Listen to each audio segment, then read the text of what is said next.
예, 여러분 잘 쉬셨습니까? 예. 박통철 본부장님이 아침부터 나오셔가지고 수학을 해가지고 아마 정신이 하나도 없으신 분이 계실 거예요.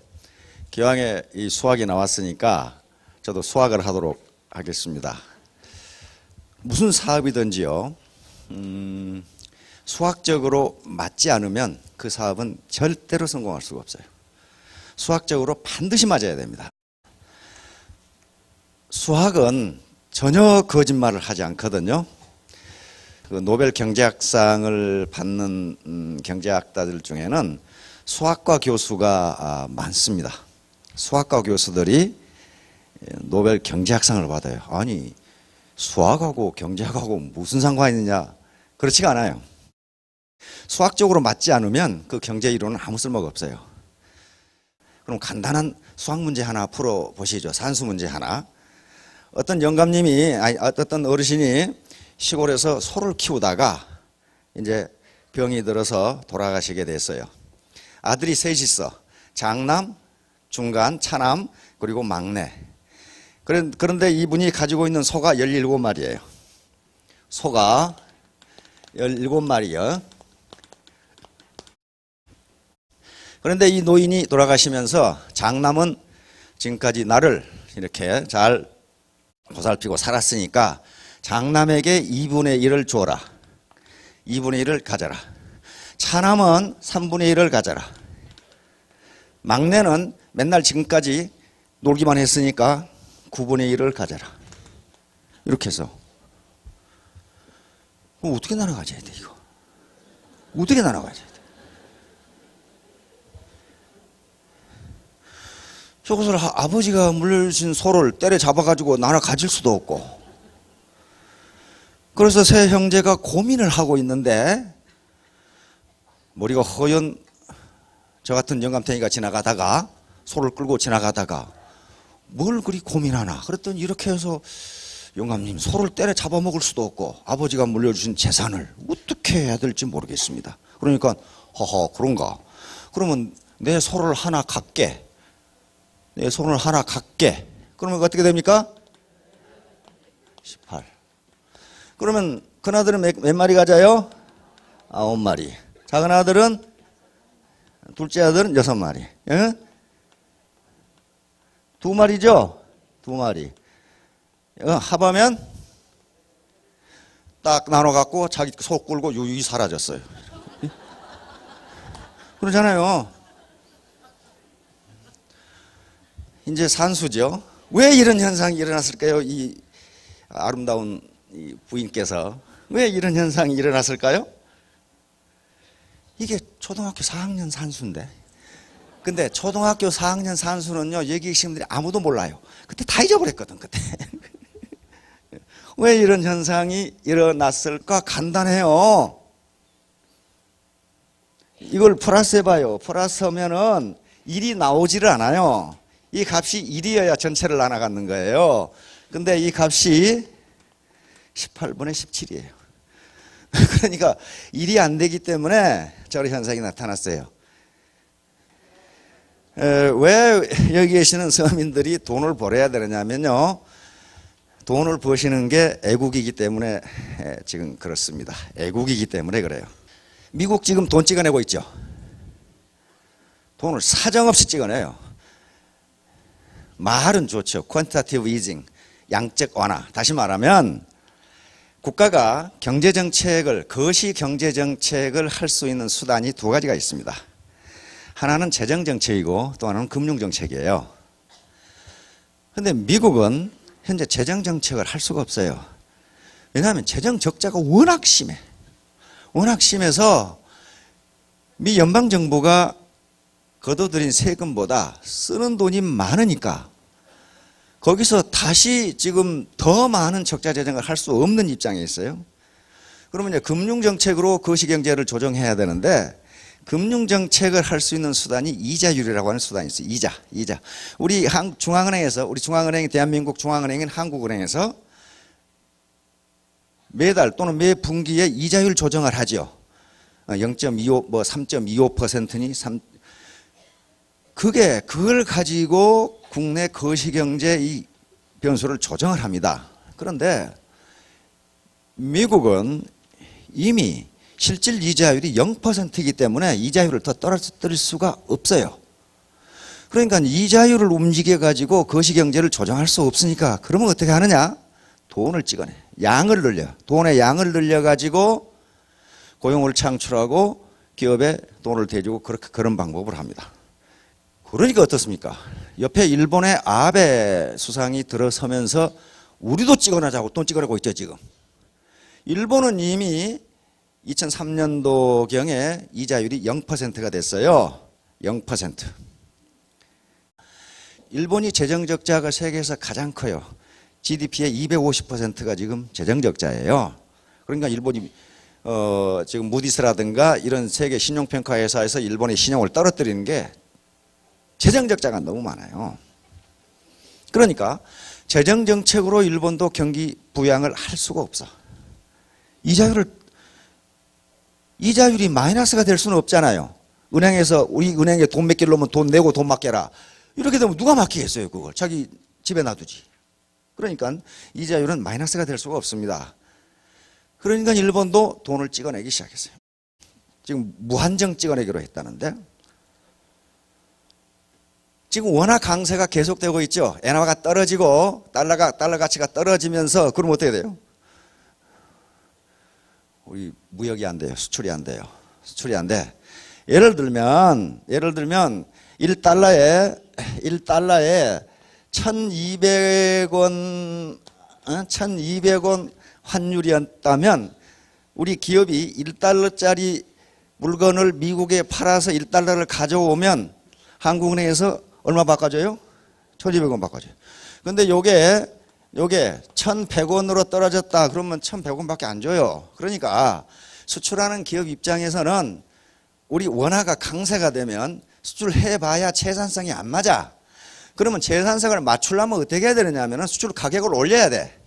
수출 가격을 올리면은 국제시장에서 가격 경쟁력이 떨어져. 그러면 수출이 덜 돼요.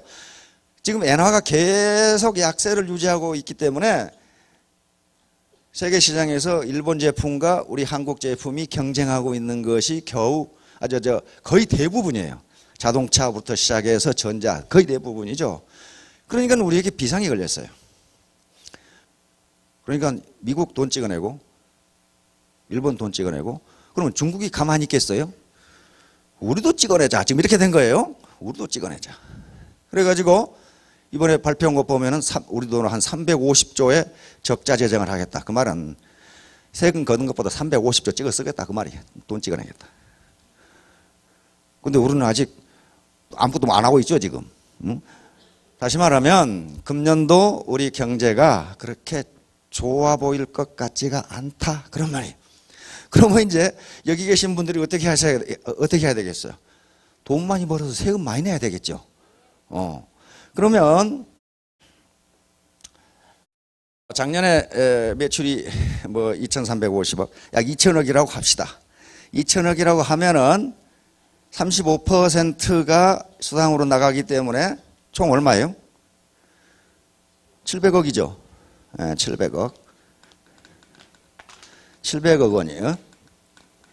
700억 원인데 이 700억 원이 풀려나가면 국민 경제에 어느 정도의 영향을 주느냐 하는 거예요. 어느 정도 영향을 주느냐.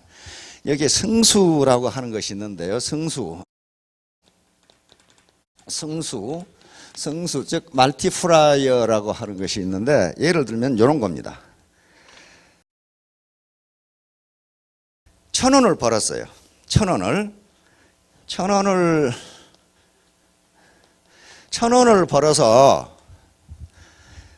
800원을 쓰고 200원을 저축했다고 합시다.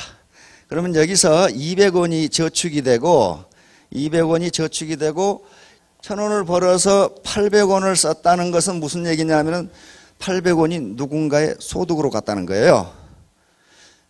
여기 지금 이 여사장님이 1,000원을 벌어서 앞에 구멍가게에서 두부 800원짜리를 샀다면 이 800원이 이 두부가게 주인의 소득으로 되는 거예요. 수익으로 되는 거예요. 그렇죠? 그러면 요 800원을 번 두부가게 주인은 다시 여기서 80%를 썼어요. 88은 640원을 쓰고 640원을 썼다면 콩나물 가게에서 640원 콩나물을 샀다면 그건 다시 콩나물 가게 주인의 640원 소득이 되는 거예요. 그렇죠? 이게 돌고 돌아서 이것이 저축으로 다 빠질 때까지 계속돼요. 국민경제에서 계속 순환돼요. 이렇게 서큘레이션 됩니다. 요것을 그러니까 1,000원이 결국은 국민 전체적으로 얼마의 소득이 되느냐 하면은 1,000 플러스 800 플러스 640 플러스 계속돼요. 그렇죠? 이 말은 무슨 말이냐 하면은 1,000 곱하기 1 마이너스 0.2 이런 식이 돼요. 맞죠? 0.2. 요게 이제 요게 한계 소비 성향이라고 하는 건데 요걸 전부 합해주면 그 골치 아픈 무한 등비급수가 됩니다. 무한 등비급수가 되는데 이것이 어떻게 되느냐 하면 700억이면 700억 곱하기 1 마이너스 MPC, MPC는 무한 등비급수입니다. 1 이렇게 돼요. 이게 MPC가 0.2니까 그러니까 우리 서민들이 돈을 벌면은 20% 저축하고 80% 쓴다는 가정에서 이렇게 됩니다. 근데 우리나라의 한계 소비 성향이 서민들은 약 0.8 정도 돼. 80% 써요. 평균적으로 그렇단 말이에요. 근데 여기 계신 분들은 100% 다 쓰실 것 같은데 하여간에 그래도 80% 20%는 저축한다고 가정합시다. 그러면 이 값이 0.2, 이 값이 얼마가 돼요? 5가 돼요. 5. 그러면 이게 가장 이상적인 경우입니다. 어떤 사람들은 뭐 저축을 엄청나게 많이 하는 사람도 있으니까 저축은 돈이 도는 과정에서 유출되는 돈이 저축입니다. 저축으로 들어가 버려요. 그러면 이게 700억의 수당이 나가면요. 총 국민경제에 미치는 영향은 3,500억이 됩니다. 3,500억이 돼요. 그러니까 우리나라 지금 현재 GDP가 연간 한 1,200조 되는데요. 1,200조 정도 되는데 1,200조가 조금 넘어요. 한 300조 되는데 그럼 우리 돈이 1,300조가 있느냐? 그렇지가 않아요. 한국은행에서 찍어낸 돈이 1,300조가 되질 않습니다. 왜 그래요? 돈이 계속 도니까 그래요. 그렇죠? 돈이 돈다는 건 뭘 의미하느냐 하면 돈이 돌면서 부가가치를 생산합니다. 그것이 GDP예요. 그것이 국민소득이라고. 그런데 700억이 풀려나가서 3,500억 원의 소득이 창출되는 거예요. 가장 이상적인 경우입니다. 이건 승수가 100% 작동된다고 보고. 왜냐하면 여기 계시는 분들은 한계 소비 성향이 0.8을 넘는 분들이 계시니까 그러는 거예요. 거의 1에 가까운. 다 써. 다 써야 돼. 다 쓰고도 모자라. 이렇게 되니까. 그러면 지난해 우리나라 국민소득이 23,000불이었습니다. 아직 공식 통계는 조금 이따 나와요. 한 8월쯤 나올 거예요. 지금 이 가계산에서 한국은행에서 나온 게 한 23,000. 이걸 2만 불, 평균 국민소득이 2만 불 정도로 잡으면 2만 불로 나누면 얼마가 됩니까? 한 15,000 되죠? 15,000. 다시 말하면 15,000명에게 국민 평균 소득의 일자리를 주었다. 그 말이에요. 3,500억이 어딘가 풀려나갔어요. 그래서 지금 여러 가지로 국제 환경이 좋지 않고 안보적으로도 문제가 있고 그럼에도 불구하고 국가에 애국하는 길은 방에 앉아서 국가 걱정한다고 되는 일이 아니고 열심히 뛰어서 돈 벌어서 국가에 세금 많이 내는 게 최고의 국자예요. 그래야 국방도 하고 활동 못하는 분들에게 복지금도 제공해주고 그렇게 할 거 아니에요. 그분들에게 돈을 줘야 되는데 즉 생활력이 없는 분들에게 어떤 장애라든가 또는 연령이 많으신 분들이라든가 국가가 공적 이전을 해줘야 되는데 만약에 해줘야 되는데 국가가 돈이 없으면 어떻게 합니까? 빚을 내서 줄 수밖에 없어요. 그렇죠? 그러면 재정 건전성이 깨지면서 국가 경제 성장이 점점 더 안 돼요. 그러니까 애국하는 가장 중요한 길이 돈 많이 벌어서 세금 많이 내는 거예요. 돈 많이 벌어서. 어제 제가 말씀드렸듯이 마케팅 학자들의 결론은 뭐냐 하면은 세일즈는 제품을 파는 게 아니라 나를 파는 것이다 그랬어요. 자신을 파는 것이다. 자신의 인품을 파는 것이다. 아무리 제품이 좋고 가격이 싸도 소비자, 그걸 처음 보는 고객은요, 그것이 그런 가치가 있다는 걸 몰라요. 모른다고요. 아무리 애터미 시스템이 훌륭하고 선한 기업이라도 몰라요. 모르기 때문에 누구를 보고 우선 이 인상을 갖느냐, 그걸 구원하는 사람을 보고 첫인상을 가져요. 아, 저 사람이 얘기한다면 그건 믿을만하다. 이렇게 된단 말이에요. 자, 그래서 애터미에서는 신사숙녀를 만들기 위한 여러 가지 교육을 합니다. 자, 우선 슬라이드 한번 비춰줘 보실래요? 네, 성공함수와 미래창조. 함수라는 말만 나와도 이제 골머리가 좀 아프시기 시작하지요. 근데 전부 다 우리가 하는 행동이 전부 함수 관계입니다. 다시 말하면 거기에 독립변수와 종속변수라는 것이 있는데, 즉 원인과 결과예요. 원인이 없는 결과는 있을 수가 없어요. 뭔가 어떤 결과가 나왔다는 것은 반드시 어떤 원인이 있기 때문에 그렇단 말이에요. 자, 이게 이제 성공함수인데요. 간단합니다. R을 소득으로 하겠습니다. 소득이라고 하면은 소득은 X, Y, Z의 함수인데, X는 여기 자기 노력이고 Y는 주변의 협조, 주변의 도움이고 Z는 운이에요. 요 셋 중에요, 어느 하나라도 없으면 결코 성공할 수 없어요. 결코. 아무리 내가 열심히 하고 주변이 도와줘도 재수대가리 없으면 안 되는 건다 그 말이에요. 재수가 없으면 안 돼요. 근데 이미 애터미 정보를 들었다고 하는 것은 재수가 좋으신 거예요. 어제 말씀드린 바와 같이 운이라는 게 어느 한 사람 앞에 멈춰 있는 게 아니고, 운은 계속 빠른 속도로 움직이는데 누가 그것을 잡느냐 못 잡느냐에 따라서 운이 있고 없고 그렇게 된다. 자, 그래서 만약에 운이 있다면은 그것은 Z는 1이 됩니다. 상수항 1이 되니까 이제 성공함수는 자기 노력과 주변의 도움 두 가지로 나누어집니다. 그런데 요 함수가 가산형으로 되어 있을까? 승산형 곱하기, 더하기고 곱하기입니다. 이렇게 되어 있을까? 여러 가지 경험으로 보면, 또는 자연현상이나 인간관계에서는요, 가산형이 거의 없어요. 승산형입니다. 이렇게 곱하기 형태로 되어 있어요. 요 세 가지 조건은 반드시 필요 조건인데 곱하기 형태로 되어 있어요. 즉 소득이 X 플러스 Y 플러스 G 이렇게 되어 있는데, 이것이 이렇게 가산형으로 플러스로 되어 있다면은 내 노력이 10이고 이거 0이어도 소득은 10만큼 나온다. 이게 가산형이에요. 플러스예요. 근데 이렇게 되지 않는다 이 말이에요. 내가 아무리 노력해도 주변에 도와준 사람이 한 사람도 없고, 여기 주변은 자기 파트너 스폰서뿐만 아니라 회사까지를 다 이야기하는 겁니다. 도와준 사람이 한 사람도 없고 재수도 더 어렵게 없다. 그런 경우에 소득이 생기느냐? 소득이 제로가 된단 말이에요. 다시 말하면 이것이 이런 형태로 된다. 이 중에 가장 작은 것에 의해서 소득이 결정된다. 이것은 자연현상입니다. 예를 들면, 자, 최소위로 법칙이 작동합니다. 최소위로 법칙이라는 것은 독일의 이 화학자이자 이 생리학자인 유스투스 폰 리비히가 발견한 건데요.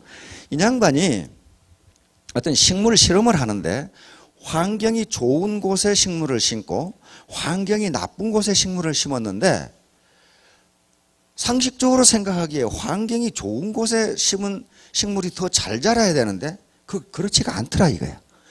이상한 현상을 발견했어요. 자기가 생각하기에 여기 환경이 좋지 않은데 그 식물이 더 잘 자라. 그래서 조사해 본 결과 식물 성장에는 반드시 필요한 영양소가 있는데 그 영양소 중에 하나가 부족하더라. 다시 말하면 우리가 통상 비료의 3요소를 질소, 인산, 칼륨이라고 그러는데, 요 세 개 중에 질소와 인산은 굉장히 많은데 칼륨이 적다면은 식물은 가장 작은 칼륨의 양에 의해서 성장이 결정된다 그런 말이에요. 결정된다. 그런데 이 양반이 바로 모든 생명체는 그 성장이 가장 작은 영양소에 의해서 결정된다. 이게 최소위로 법칙이에요. 다시 말하면 이런 물통에 물을 채우는데 여기가 이게 아무리 높아도 이 물의 양은 가장 낮은 판자 높이에 의해서 결정된다 그런 말이에요. 이건 높은 거 아무 필요 없다. 이것은 우리 인체도 마찬가지예요. 어떤 분이 폐도 튼튼하고 간도 튼튼하고 그 다음에 심장도 튼튼해. 심장도 튼튼해. 신장도 튼튼해. 근데 위장이 나빠. 위장이 나빠. 그러면 그 사람의 건강은 튼튼한 장기에서 결정되는 게 아니고 가장 약한 장기에 의해서 결정된다 그런 말이에요. 그 다음에 쇠사슬의 강도도 마찬가지예요. 쇠사슬이 연결되어 있으면 이쪽은 100톤을 유지할 수 있고 여기는 50톤을 유지할 수 있다면 이 쇠사슬의 강도는 플러스로 되는 게 아니고 곱하기로 된다. 이 가장 약한 부분이 이 쇠사슬의 강도 전체를 결정한다 그런 얘기예요 지금.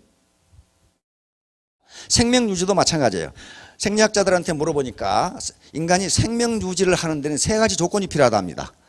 하나는 호흡, 두 번째는 물을 포함한 음식, 세 번째는 배설. 이것도 플러스 함수가 아니고 곱하기 함수라는 거예요. 예를 들면 음식은 하나도 안 먹고 호흡만 열심히 하면 살 수 있느냐? 그게 아니라는 거예요. 이 셋 중에 어느 하나라도 안 되면 생명체가 유지가 안 된다는 거예요. 어디 셋 중에 하나 없어도 나는 살 수 있다 그런 분 안 계시잖아요. 그러니까 곱하기 형태예요. 이것이 영의 행포인데요. 어느 하나가 0이 되면 다른 숫자가 아무리 커도 0이 돼버려요. 그러니까 곱하기 형태의 함수인데 이 중에서 가장 중요한 함수, 변수가 독립변수가 X, 자기 노력입니다. 왜냐하면요, 이 자기 노력이 없이는 주변의 도움을 이끌어낼 수가 없어요. 아무것도 안 하면서 나를 도와줘라. 그렇게 되지가 않아요. 아무것도 안 하는데 나한테 운이 온다? 그건 있을 수가 없어요. 그러니까 운이란 것은 움직이고 주변의 도움도 내가 열심히 했을 때 도와주는 것이지 아무것도 안 하는데 도와주는 게 어디 있어요. 그래서 자기 노력이 가장 중요합니다. 그러면 자기 노력이라는 것은 꼭 공부입니다. 이제 공부라는 말만 나오면 또 머리가 아프기 시작한 분들이 계시죠. 근데 우리가 평상시에 일상생활을 하는 것 자체가 공부거든요. 공부란 말이에요. 그런데 우리 몸은 세 개로 이루어져 있습니다. 머리, 가슴, 육체인데 이 공부는 세 가지로 이야기할 수 있습니다. 머리 공부. 여기서 지금 하고 계시는 게 머리 공부예요. 여기까지 오신 게 몸 공부예요. 디스플린이라는 말을 썼습니다. 훈련이란 말이에요. 그러니까 머리 공부를 하는 것은 뭔가 지식을 축적해야 되고, 근데 지식을 축적하는 게 목적이 아니고 결과적으로 지식을 축적해서 뭐 하려고 하는 것이냐? 판단력과 분별력을 기르기 위해서 그래요. 다른 말로 하면은 의사결정, 디시전 메이킹을 올바로 하기 위해서 이런 공부를 한 거란 말이에요. 두 번째, 마음 공부. 이게 이제 중요한데, 마인드예요. 도덕성이라든가 성실성, 인내심, 용기, 열정, 간절함 이런 것들이 마음에서 우러나온 거예요. 그 다음에 이 두 가지만 있어가지고는 안 돼요. 이 두 가지 하는 데는 3초도 안 걸린다고 어떤 사람들은 얘기해요. 3초도 안 걸려요. 3초. 내가 열심히 해야지. 내 부자 돼야지. 1.5초밖에 안 걸리죠. 그런데 이 몸이 움직이지 않으면 아무것도 안 돼요. 몸은 건강, 그리고 근면성, 실천성 이런 것들입니다. 이 세 가지를 다 해야 된단 말이에요. 자, 그런데 이 중에서 마음 공부가 핵심입니다. 이것은 마음 공부만 하면 된다 그런 말이 아니에요. 그런 말이 결코 아니고 우선 마음가짐이 제대로 돼 있지 않으면 머리 공부를 제대로 할 수도 없고 몸 공부가 되지를 않는다는 그런 개념입니다. Attitude is everything. 태도가 전부이다. Attitude, 태도는 마음가짐을 태도라고 합니다. 그 사람이 당신 태도가 뭐냐 하는 것은 당신 마음가짐이 뭐냐 그런 거거든요. 요 말을 한 사람은 미국의 폴 마이어라고 하는 기업인이요. 이 양반이 산에 올라가서 Attitude everything 이렇게 됐거든요. 이 양반이 이걸 강조한 이유가 이 양반은 지금 세계 100대 기업, 100대 부자 중에 한 사람입니다. 이 양반이 거느리고 있는 기업이 40개가 넘어요. 그런데 처음부터 그랬느냐? 그게 아니에요. 이 사람 노숙자였습니다. 노숙자. 대학을 들어갔는데 집이 가난해가지고 자퇴하고 결국은 집세를 넣을 돈이 없어요. 렌트를 낼 돈이 없어가지고 쫓겨나서 노숙자가 됐어요. 노숙자가 됐는데 어느 날 길거리에서 자빠져 자고 있는데 아니 고급 승용차가 깜짝 놀라게 지나간단 말이에요. 그래서 깜짝 놀라 일어났어요. 그래서 결심을 합니다. 아니 어떤 놈은 세상에 태어나서 고급 승용차 타고 다니고 어떤 놈은 길거리에서 자빠져 자고 이게 이렇게 불공평할 수가 있냐 말이지. 나라고 고급 승용차를 타지 말라는 법이 어디 있느냐 이렇게 생각했어요.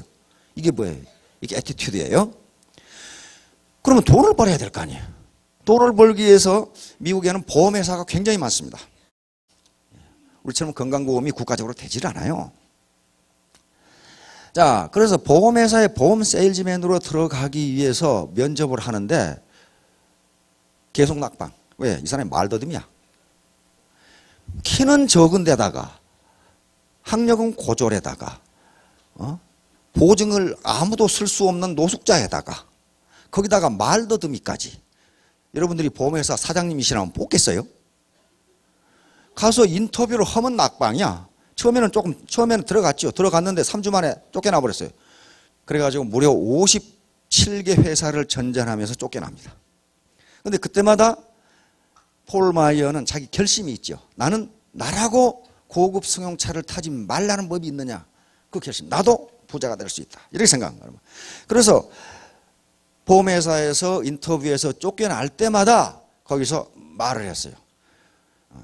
인사부장님, 금방 후회하실 겁니다. 당신은 지금 세계 최고의 보험 세일즈맨을 쫓아내고 있는 겁니다. 그 자신감을 가지시라는 거예요. 그러니까 인사부장이 뭐라고 그랬어요? 전 별 미친놈을 다 보겠네. 그랬죠. 근데 58번째 보험회사에 들어가서 단 1년 만에 보험 세일즈왕에 대해서 기네스북에 올라갑니다. 그래서 27살에 백만장자가 돼서 다시 최연소 백만장자로 기네스북에 다시 올라갑니다. 그러면서 이분이 유명한 게 노숙자가 부자가 됐기 때문에 유명한 게 아니고 내가 왜 성공했는지를 연구해 보라고 그랬어요. 그래서 만든 게 SMI입니다. 성공 동기 연구소예요. 그런데 결론이 뭐냐? 결론이 이거예요. 마음가짐이 전부다.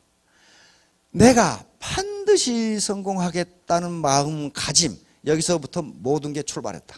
그 얘기예요. 지금 테크닉은 그때그때 개발하면 된다는 거예요. 자, 이게 결론이에요. 이제 이게 뭡니까? 무슨 암시라고요? 자기 암시. 나는 할 수 있다. 나는 부자가 될 수 있다. 자기 암시. 당신이 무엇이든지 생생하게 상상하고, 어제 인생 시나리오 쓰셨죠? 흐리멍텅하게가 아니고 삐비들이 생생하게 내가 100평짜리 집에서 사는 걸 생생하게 상상하고, 이미진 상상하고, ardently desire, 아주 간절하게 원하고, 나는 내 부모님을 잘 모시겠다. 나는 내 자식들이 하고 싶은 공부를 돈 걱정 안 하고 하고 싶게 해주겠다. 그리고 진정으로 믿고, 진정으로 sincerely believe, 내가 그렇게 된다는 걸 될까? 그렇게 생각하면 안 된다는 거예요. 폴 마이어가 한 노숙자가 세계 100대 부자가 된 이 사람이 한 얘기예요. 결론이에요. 이게 진지하게 믿고, 진정으로 믿고, 진정으로 sincerely, 나는 그렇게 된다. 나는 내 부모님의 여생을 충분하게 생활비를 대주면서 살 수 있다. 나는 내 자녀들이 하고 싶은 공부를 마음대로 해주게 할 수 있다. 그 다음에 열정적으로 행동에 옮긴다면, 인수제스카리 액트 오픈이죠. 그렇게 꿈만 꾸고 있으면 어떻게 됩니까? 그게 공상이 되고 몽상으로 끝나버려요. 그건 도로함이 타불이 되는 거예요. 행동으로 옮긴다면. 행동으로 옮긴다. 그런데 폴 마이어가 또 밑에 다른 말을 했어요. 뭐라고 했냐면은, 요렇게 하는 것은 3초도 안 걸린다 그랬어요. 요 마음을 먹는 건 3초도 안 걸리는데, 이렇게 열정적으로 행동에 옮기지 않으면 이것이 결과가 나타나지 않는다. 이 사람은 행동을 옮겼잖아요. 무려 57번을 거절을 당해서 말더듬이라고. 그런데 58번째 회사에 들어가서 성공을 했단 말이에요.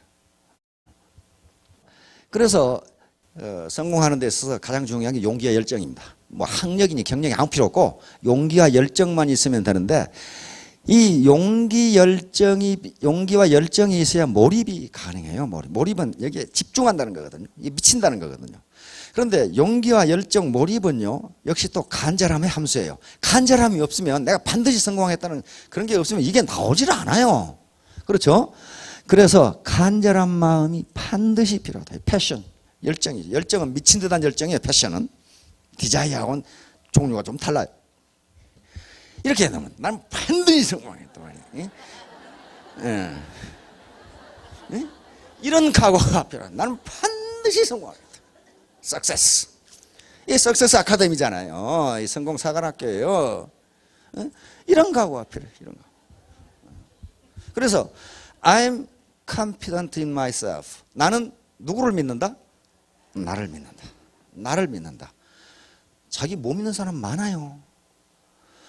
내가 나를 믿으면 다른 사람도 나를 믿어준다. 이게 이제 자신감이고 자기 충족적 애언이고 자신자 인력선지란 말이 있습니다. 이 말은 명심보감에 있는 말인데 명심보감에 뭐라고 되어 있냐면은 자기를 스스로 믿는 사람은 남도 그를 믿어준다 그랬어요. 나는 이것을 해낼 수 있습니다 하는 사람에게 상급자는 일을 시킵니다.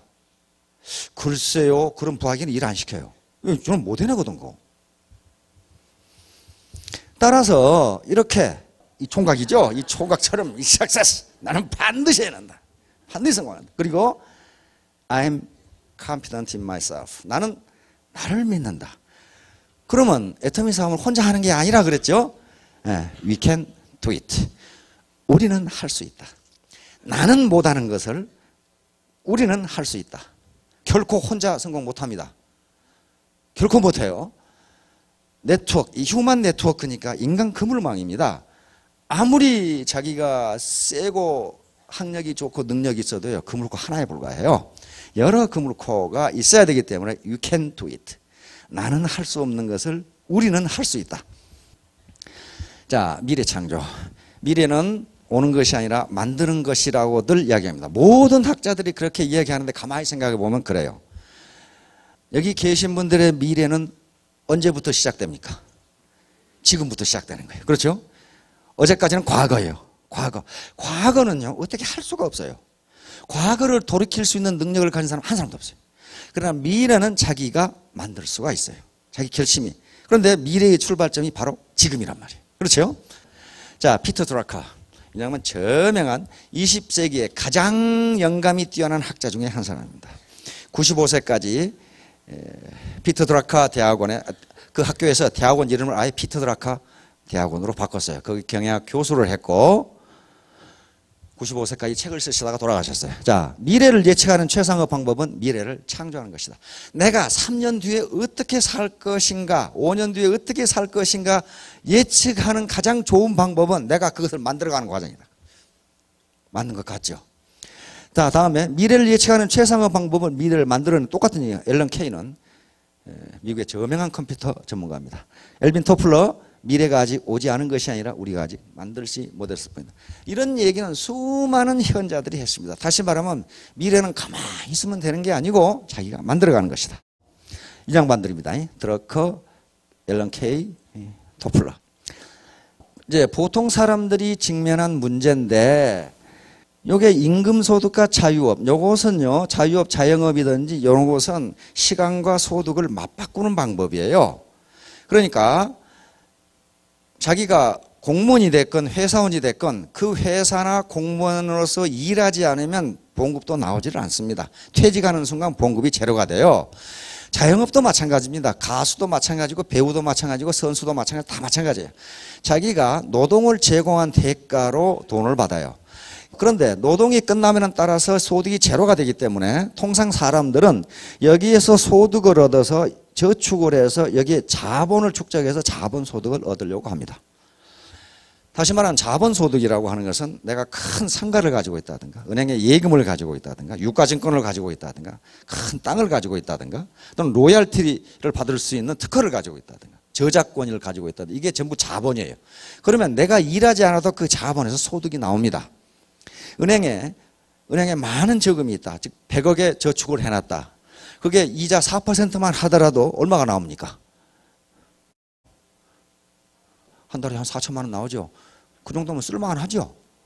그게 자본이에요. 그 은행에 저축된 100억이 자본이니까 이건 내가 뭘 하건 잠을 자건 놀건 휴일이건 크리스마스건 계속 나오게 돼 있어요. 따라서 사업소득은 비즈니스 소득은 잘 아시죠?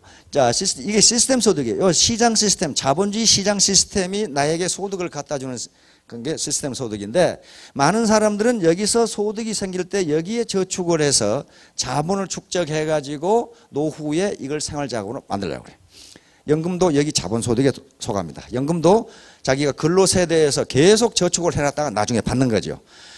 따라서 이제 연금성 소득을 얻어야 되는데 현재 우리나라 65세 이상 노인의 빈곤율이라는 게 있습니다. 빈곤율. 노인 빈곤율이 OECD 최고예요. 45%가 빈곤해요. 이번에 대선에서도 그게 계속 문제가 됐죠. 노인의 45.1%가 빈곤층인데 이걸 어떻게 할 거냐. 그런데 노인에게 한 달에 국가에서 20만 원 주다가 30만 원 줬다. 빈곤이 해결됩니까? 안 돼요. 그 돈도 국가적으로는 엄청나게 많은 돈이거든요. 그러면 결국 빈곤은, 가난은 나라님도 해결 못한다고 했으니까 누가 해결해야 돼? 내가 해결할 수밖에 있어. 내가. 65세 또는 60세 이상이 돼가지고 퇴직하고 나면은 오라는 데가 없어요. 갈 데도 없지만 오라는 데도 없어. 그럼 어떡할 거냐 이거야.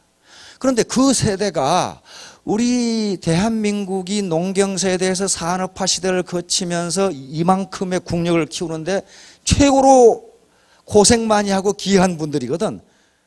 근데 자식 가리키고 부모 봉행하다 보니까 이 세대를 샌드위치 세대라고 그러는데 나중에 자기가 듣고 보니까 이게 집안 하나 덜렁 있는데 돈이 없어. 이게 지금 하우스푸어죠. 하우스푸어가 되어버렸단 말이에요. 그러면 이제 소득을 얻어야 되는데 노후 생활비를 조달할 수 있는 도구가 그렇게 마땅치가 않다는 거예요. 지금 마땅치가 않다. 그래서 나이 들어서 학력, 경력 불문하고 할 수 있는 사업 중에 하나가 애터미 사업입니다. 제가 보기에 그래요. 다른 네트워크가 많이 있습니다. 그런데 거기 들어가려면 물건을 사야 돼요. 진입비라고 하는 거죠. 매월 물건을 사야 돼. 그게 녹록치가 않아요. 저도 그거 봤거든요. 베란다에 점점 물건 높이가 올라가죠. 나중에 밖에 안 보여요. 물건 높이 올라가가지고. 그래가지고 나중에 빚만 져. 그런데 애터미는 그런 게 없어요. 그러니까 무자본, 무점포, 진입의 자유, 월간 유지비 등이 없기 때문에, 그리고 연금성 소득이 가능하고 상속이 가능하다. 상속이 가능한 직업이 거의 없습니다. 전문직은. 내가 의사인데 내가 이제 노세에서 못한다. 그러면 우리 아들한테 네가 의사해라. 그렇게 안 됩니다. 그렇게 안 돼요. 변호사도 마찬가지고 교수도 마찬가지고 자기 아들한테나 자기 부인에게 상속이 안 됩니다. 그러나 유일하게 애터미는 상속이 됩니다. 지금 상속받아서 하는 사람 제법 많죠 지금. 어떤 질병이라든가 그런 걸로 사고라든가. 자, 그래서 애터미는 이런 빈곤의 강을 건널 수 있는 다리입니다. 다시 말하면 빈곤의 강을 건너주는 게 아니고 건너도록 해주는 다리이지 업어서 건너주지는 않는다. 아무도 그렇게 해줄 사람이 없어요. 마찬가지로 상향 계층 이동에 사다리를 놔줬는데 사다리를 올라가는 건 자기가 해야지 누가 대신 해주지 않는다예요. 자, 이 마스시다 고노스케, 폴마 이 사람들도 이구동성으로 한 얘기가 왜 실패하느냐? 그건 실패한 게 아니라 중간에 그만뒀을 뿐이다. 그 말이에요. 그러니까 성공할 때까지 한 사람은 반드시 성공한다. 그 말이에요. 이 사람들이 초기에 조건이 좋은 사람들이 아니었어요. 마시다 고노스케는 제가 일본에 가서 세미나 하면서 일본 사람들은 그래요. 이 양반은 천만 노동자의 아버지라고 불리는 사람입니다. 지금도 일본에서 여론조사하면 과거 1000년 동안에 가장 위대한 경영자, 그럼 마시다 고노스케 1등 나와요. 1등이 나와요. 왜 그랬을까요? 이 양반이 그렇게 일을 했기 때문에. 이 양반이 자서전에는 아주 기가 막힌 얘기예요. 나는 3가지 조건 때문에 성공했다. 3가지 조건이요. 어느 하나가 좋은 게 하나도 없어요. 먼저 나는 배우지 못했다. 그렇게 돼 있어요. 이 사람 초등학교 졸업도 못했어. 왜냐하면 형제가 9인데다가 막내에다가. 그래가지고 꼬맹이 때부터 점원으로 일을 했어요. 초등학교 때부터. 나는 배우지 못했다. 그래서 나는 항상 배우는 자세로 일했고 나보다 많이 배운 사람을 데려다 썼다 그랬어요. 배우지 못한 게 어떻게 성공의 조건이 됩니까? 그런데 이 사람은 그게 성공의 조건이라고 그랬어요. 두 번째, 나는 가난했다. 가난한 게 무슨 놈의 성공의 조건이에요. 그런데 나는 가난했기 때문에 어려서부터 많은 일을 해봤다. 그래서 엄청나게 많은 경험을 축적했다. 그리고 돈이 얼마나 귀한 것을 알아서 돈을 함부로 낭비하지 않았다. 세 번째, 나는 건강하지 못했다. 이 양반 폐병 걸렸어. 폐병 환자. 그 당시 폐병이 어떻습니까? 죽을 병이죠. 나는 건강하지 못했기 때문에 항상 건강에 조심했고 혼자 일하려 하지 않고 같이 힘을 합해 일하려고 노력했다. 그러니까 가난하고 못 배우고 건강하지 못한 게 세 가지 조건이 성공하고는 아무 관계도 없는 실패 조건이에요, 이게. 근데 이 양반은 이걸 성공 조건으로 봤어요. 그러니까 객관적 사실과는 관계없이 내가 어떤 현상을 어떻게 보느냐에 따라서 성공이냐 실패냐가 갈라진다는 거예요. 이게 마쓰시다 고노스케. 토마스 에디슨, 로스페로. 로스페로는 대통령 출마까지 한 양반이죠, 미국에.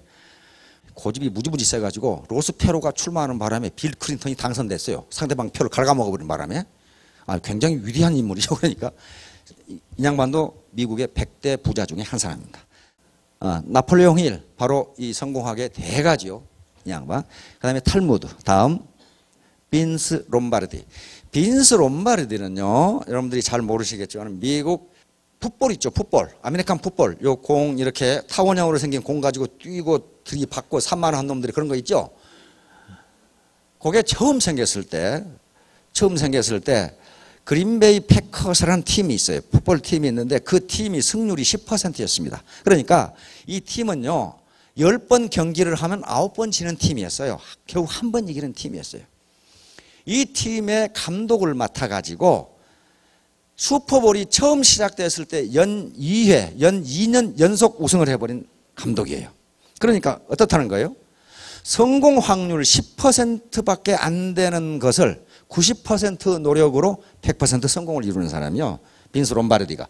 그 뒤에도 5번을 일이 슈퍼볼에 우승을 해버려요. 승리하는 자는 포기하지 않고 포기하는 자는 승리하지 못한다. 이 신념으로 그린베이 패커스라는 팀을 지도해서 승률 10%밖에 안 되는 팀을 100%로 만들어버린 거예요. 네, 이분들입니다. 처칠. 이 양반이 나폴레옹 힐이고 이 양반이 빈스 롬바르디입니다. 마시다 고노스케고 폴 마이어, 에디슨, 로스 페로입니다. 여기 나와 있는 사람들은요, 조건이 좋았던 사람들이 한 사람도 없어요. 그런데 이구동성으로 얘기하는 것은 뭐냐면은 포기하는 자는 승리하지 못하고 승리하는 자는 포기하지 않는다. 요거예요. 결론이 요거예요. 그래서 결론적으로 즉각 시작하라. 따져볼 사람은 마음속으로 따지고 즉각 시작하라. 72대 1의 법칙이라는 게 있습니다. 학자들의 연구에 의하면 자기가 결심한 것을 72시간 내에 행동으로 옮기지 않으면 그것이 성공할 확률은 1%도 안 된다. 그렇게 결론을 했어요. 1%도 안 된다. 작심 삼일이죠. 그 다음에 연합, 투게더, 같이 하라. 결코 혼자 할 수가 없습니다. 혼자 할 수가 없어요. 여기 보면 재심합력이라고 되어 있죠. Super Synergy of United Heart. 한 마음입니다. 한 마음으로, 같은 마음으로 힘을 합하면 슈퍼 시너지가 나옵니다. 집단지성이 여기서 나와요. 두 아던트리. 간절한 마음. 이게 아주 마음 공부인데요. 간절함. 내가 반드시 성공하겠다. 내가 반드시 사회에 봉사하겠다. 내가 국가에 세금을 많이 나는 그런 부자가 되겠다. 이 간절한 마음이 있어야 된다. 가장 중요한 것이 do not give up. 절대로 포기하지 마라. 절대로 포기하지 마라. 포기하는 자는 승리하지 못하고 승리한 자는 포기하지 않는다. Success. 이 성공으로 가는 길은 이런 것들인데 전부 설명을 한 겁니다. 팀워크 이런 것들이 있죠. decision making, 결단 이런 게 있단 말이에요. 자, 여기에 하늘에 별이 있고 여기에 사다리, 성공이라는 별이 있고 사다리가 놓여 있는데 가만히 서 있어 가지고는 이 별을 딸 수가 없어요. 반드시 사다리는 자기가 올라가서 따야 됩니다. 이렇게 재심합력으로 가지런할지 했자니까 마음을 가지런하게 해서, 다시 말하면 한 마음으로 힘을 합해야 이렇게 강남 스타일이 나옵니다. 다 이렇게 있는데 자기만 이렇게 있다. 그러면 이게 강남 스타일이 나오잖아요. 자, 마음 공부가 가장 중요하다고 했습니다. 나는 반드시 성공한다. 아까 아침에 자기 암시라고 하는 게 있죠. 자기 암시를 한 번 해서 되는 게 아닙니다. 학자들은 이것이 될 때까지 자기 암시를 하라고 그렇게 나와 있어요. 심리학자들이. 될 때까지 자기 암시를 하면 그게 또 된답니다. 된대요. 자, 모두 크게 성공하시기 바랍니다. 감사합니다.